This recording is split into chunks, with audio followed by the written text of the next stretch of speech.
Hello दोस्तों, सभी साथियों को राम राम जी। कैसे हैं आप सभी लोग? उम्मीद करता हूं कि आप सभी लोग एकदम स्वस्थ होंगे। तो अभी तक हमने 52 क्लास तक हैंड रिटन नोट्स के माध्यम से रिवीजन कर लिया था। आज हम आप लोगों के सामने 53वां क्लास का हैंड रिटन नोट्स क्लास लेकर आ चुके हैं। जिन्होंने पिछली क्लास नहीं देखा तो चैनल पर जाकर सारी क्लासेस का रिवीजन कर सकते हैं। पीडीएफ आपको वीडियो के डिस्क्रिप्शन में टेलीग्राम चैनल का लिंक दिया हूँ दोस्तों। वहाँ पे आपको सारी क्लासेस की पीडीएफ एक साथ मिल जाएगी। और प्लेलिस्ट आपको एक साथ वीडियो देखना है तो वीडियो के डिस्क्रिप्शन में जाए, वहाँ पे प्लेलिस्ट बना है दोस्तों। वहाँ पे दोस्तों सारी क्लासेस आपको एक साथ देखने को मिल जाएगी। तो वीडियो में दोस्तों एंड तक बने रहना है, वीडियो को बिना स्किप किए हुए पूरा देखना है। तो चलिए आज की वीडियो को शुरू करते हैं।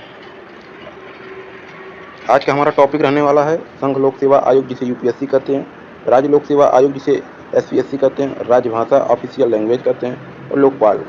इन सब के बारे में पढ़ने वाले हैं। चलिए, पहला टॉपिक है लोक सेवाएं। इसमें 3 प्रकार की लोक सेवाएं होते हैं। पहला अखिल भारतीय सेवाएं, यह आर्टिकल 312 से संबंधित है। इसमें मसूरी एलडीएस ना आईएसए जिसमें भारतीय प्रशासनिक सेवा करते हैं आईएएस, और वहीं बात कर लेते हैं हैदराबाद के अनुसार आईपीएस जिसे हम भारतीय पुलिस सेवा करते हैं। वहीं देहरादून में आपका आईजीएनएफए, इसमें आईएफएस कहते हैं इसे, भारतीय वन सेवा, इसे 1966 के तहत पारित किया गया। दूसरा है केंद्रीय सेवाएं जिसे सेंट्रल सर्विस करते हैं, इसमें भारतीय विदेश सेवा जिसे आईएफएस कहा जाता है। दूसरा इसका है भारतीय रेल सेवा जिसे आईआरएस कहता है। तीसरा इसका है भारतीय डाक सेवा, इसके अंतर्गत group A, group B, group C, group D, जिसमें ग्रुप ए बी यह राजपत्रित पद हैं, और वहीं बात कर ग्रुप सी आपका लिपिक पत्र है, ग्रुप डी आपका श्रमिक से संबंधित है। नेक्स्ट पॉइंट राज्य सेवाएं, इसे स्टेट सर्विस कहते हैं। इसमें राज्य सिविल सेवा है, राज्य पुलिस सेवा है। नेक्स्ट है संघ लोक सेवा आयोग। Next point unique public service commission, संघ लोक सेवा आयोग, यह भाग 14 से संबंधित है। आर्टिकल 315 से 323 तक इससे हैं। नेक्स्ट बात कर लेते हैं इसका संरचना दोस्तों। इसमें एक अध्यक्ष, कुछ अन्य सदस्य राष्ट्रपति द्वारा निर्धारित किए जाएंगे। वहीं बात कर लेते हैं इसकी योग्यता है 10 वर्ष अनुभव भारत सरकार या राज्य सरकार का होना चाहिए। नेक्स्ट पॉइंट कार्यकाल इसका है 6 वर्ष से 65 वर्ष तक। त्यागपत्र है आपका, राष्ट्रपति को त्यागपत्र दे सकता है अपना। नेक्स्ट पॉइंट की बात कर लेते हैं, इसका कार्य है अखिल भारतीय सेवाओं का आयोजन, जिसमें संयुक्त परीक्षा भी, जैसे यूपीपीएससी और एमपीपीएससी, जिसे दोनों को जोड़कर यूपीएससी कहा जाता है। नेक्स्ट पॉइंट बात कर लेते हैं केंद्र शासित प्रदेश। इस रिपोर्ट वार्षिक राष्ट्रपति और संसद में यह इस प्रकार होता है। रिपोर्ट आपका सलाहकारी ना मानने के कारण बताना होगा। नेक्स्ट पॉइंट लोक सेवा आयोग का गठन 1 अक्टूबर 1926 को हुआ था। वही बात कर लेते हैं 1935 से एफपीएससी जिसे फेडरल पब्लिक सर्विस कमीशन कहा जाता है, संघीय लोक सेवा आयोग के नाम से जाना जाता था। 1950 में इसे यूपीएससी का दर्जा मिला, जिसे लोक सेवा आयोग कहा जाता है। यह आर्टिकल 315 यूपीएससी जिसे संघ लोक सेवा आयोग, और वहीं बात कर लेते हैं एसपीएससी राज्य सेवा आयोग, इसका गठन हुआ था आर्टिकल 315 के तहत। 316 में यूपीएससी 6 से 65 वर्ष राष्ट्रपति के द्वारा निर्धारित किया। वहीं बात करें एसपीएससी 6 से 62 राज्यपाल के द्वारा निर्धारित किया गया है। सदस्यों की नियुक्ति और पदावधि इससे संबंधित है आर्टिकल 316 में। नेक्स्ट पॉइंट आर्टिकल 317, इसमें पद से हटाने या निलंबन की बात की गई है, जैसे असमर्थ, दिवालियाँ, दुर्व्यवहार, ये सब के कारण हटाने का बात है। आर्टिकल 318 में सेवा एवं शर्तें के बारे में बात किया गया है। आर्टिकल 320 में यूपीएससी और एसपीएससी के कार्य के बारे में चर्चा किया गया है। नेक्स्ट पॉइंट आर्टिकल 323, इसमें यूपीएससी एसपीएससी की रिपोर्ट है, जिसमें प्रेसिडेंट और एसपीएससी आपका गवर्नर को सौंपता है। प्रेसिडेंट के बाद पार्लियामेंट पास जाता है, और गवर्नर के बाद इसमें लेजिस्लेचर पास जाता है। नेक्स्ट पॉइंट यूपीएससी के पहले अध्यक्ष आपके रास बारकर 1926 से 32 तक थे। यूपीएससी के दूसरे अध्यक्ष डेविस पेट्री हैं। वहीं बात करें यूपीएससी के पहले भारतीय अध्यक्ष एच.के. कृपलानी 1947 से 1949 तक। वर्तमान में अध्यक्ष आपके प्रीति सूदन है। यूपीएससी की पहली महिला अध्यक्ष रोज मिलियन वेंथ्यू है। नेक्स्ट पॉइंट राजभाषा, जिसे हम ऑफिशियल लैंग्वेज कहते हैं, यह भाग 17 से संबंधित है। इसमें आर्टिकल 343 से 351 तक है। इसमें आर्टिकल 343, इसमें संघ की राजभाषा हिंदी दिवस आपका 14 सितंबर को मनाया जाता है, और लिपि देवनागरी है इसका। वहीं बात कर लेते हैं आर्टिकल 344 में राजभाषा आयोग, जिसे ऑफिशियल लैंग्वेज कमीशन कहा जाता है। इसके राजभाषा अधिनियम 1963 में, इसका संशोधन 1967 में हुआ। अंग्रेजी भाषा हमेशा के लिए जोड़ा गया। नेक्स्ट पॉइंट पहला राजभाषा आयोग 7 जून 1955 को हुआ था। बीजी खेर अध्यक्ष, रिपोर्ट 31 जुलाई 1956 को आया। संविधान लागू होने के 15 वर्ष तक हिंदी के साथ अंग्रेजी भाषा का प्रयोग हुआ। नेक्स्ट पॉइंट की बात कर लेते हैं। आर्टिकल 345, इसमें राज्य की राजभाषा के बारे में चर्चा की गई है। नागालैंड में जैसे इंग्लिश है, अरुणाचल प्रदेश में इंग्लिश है, गोवा में आपका कोकड़ी और इंग्लिश है, त्रिपुरा में आपका कोक बोरोक है, सिक्किम में आपका लेप्चा लैंग्वेज है।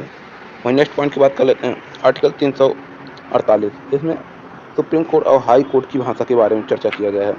सुप्रीम कोर्ट उच्चतम न्यायालय, जिसे आदेश ऑर्डर या इंग्लिश में होता है, निर्णय आपका डिस्कशन सुनवाई हायरिंग के आधार पर होता है। उच्च न्यायालय में आपका इंग्लिश चलता है दोनों में, अन्य भाषा भी इसमें प्रयोग किया जाता है। आर्टिकल 351, हिंदी भाषा के विकास के लिए निर्देश दिया गया। नेक्स्ट पॉइंट की बात कर लेते हैं। लोकपाल, यह सबसे पहले स्वीडन 1809 आमडूसमैन और सबसे पहले लोकपाल शब्द भारत में प्रयोग एलएम सिंघवी ने किया था। वहीं बात कर लेते हैं दूसरा, भारत में प्रथम प्रशासनिक सुधार आयोग ने सिफारिश की 1968 में पहला लोकपाल बिल बना था। नेक्स्ट 2013 में लोकपाल और लोकायुक्त अधिनियम के माध्यम से केंद्र में लोकपाल और राज्य को लोकायुक्त का प्रावधान किया गया। वहीं बात कर लेते हैं नियुक्ति। लोकपाल 5 वर्ष से 70 वर्ष इस राष्ट्रपति के द्वारा है। लोकायुक्त की नियुक्ति राज्यपाल के द्वारा है। नेक्स्ट पॉइंट की बात कर लेते हैं। सबसे पहले लोकपाल पिनाकी चंद्र घोष 2019 में बने थे। और सबसे पहले लोकपाल समिति अध्यक्ष प्रधानमंत्री थे, और सुप्रीम कोर्ट CII लोकसभा अध्यक्ष और एक विधि वेत्ता होगा। नेक्स्ट पॉइंट है, वर्तमान में लोकपाल अजय माणिकराव खानविलकर है। नेक्स्ट पॉइंट की बात कर लेते हैं। लोकपाल संस्था में एक अध्यक्ष 8 अन्य सदस्य होंगे, जिसमें 50% न्यायाधीश पृष्ठभूमि से और 50% SC ST से होंगे। वहीं बात कर लेते हैं जांच CBI के माध्यम से होता है। लोकायुक्त अधिनियम 1970 उड़ीसा में आया और सर्वप्रथम लोकायुक्त अधिनियम 1971 महाराष्ट्र में आया। नेक्स्ट पॉइंट की बात कर लेते हैं। नेक्स्ट पॉइंट, पहला क्वेश्चन आपके स्क्रीन पर है। भारतीय संविधान के अनुसार संघ लोक सेवा आयोग का सदस्य 6 वर्ष की अवधि के लिए या वर्ष की आयु पूरी होने तक अपने पद से रहता है। तो आपका 6 से 65 वर्ष तक है इसकी अवधि।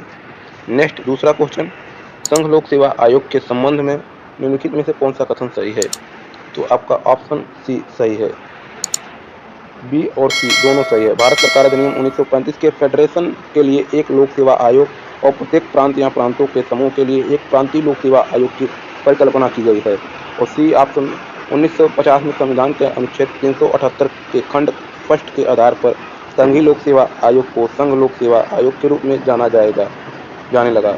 B और C दोनों ऑप्शन सही है। नेक्स्ट क्वेश्चन, तीसरा क्वेश्चन, निम्नलिखित में से कौन सा कथन संघ लोक सेवा आयोग जिसे UPSC के बारे में सही नहीं है?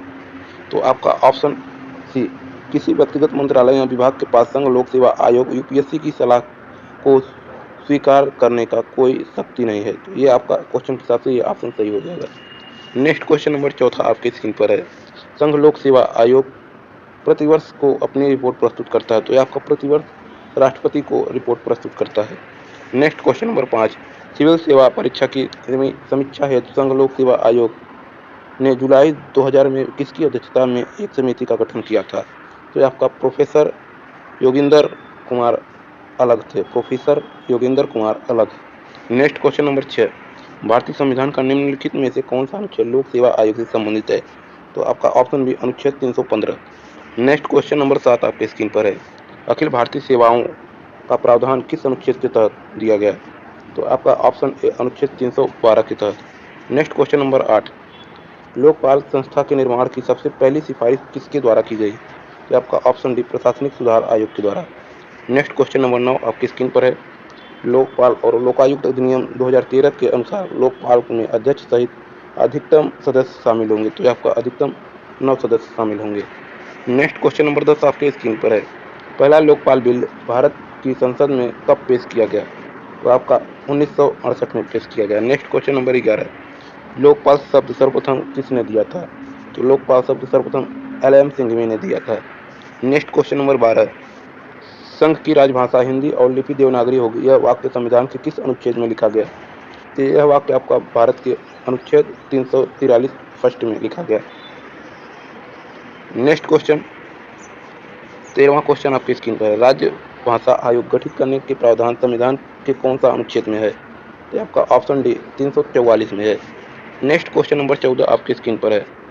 भारत के संविधान में राजभाषा अधिनियम कब पारित किया गया? तो आपका 1963 में पारित किया गया। नेक्स्ट होमवर्क क्वेश्चन आपके स्क्रीन पर है। राजभाषा उस भाषा को कहते हैं जिसे भाषा के द्वारा, क्या इसके आगे आपको कमेंट बॉक्स में आंसर देना है। चारों विकल्प आपके स्क्रीन पर है। इसका सही जवाब क्या हो जाएगा, आप लोग कमेंट बॉक्स में इसका आंसर दें। चलिए मिलते हैं नेक्स्ट वीडियो में, तब तक के लिए जय हिंद जय भारत।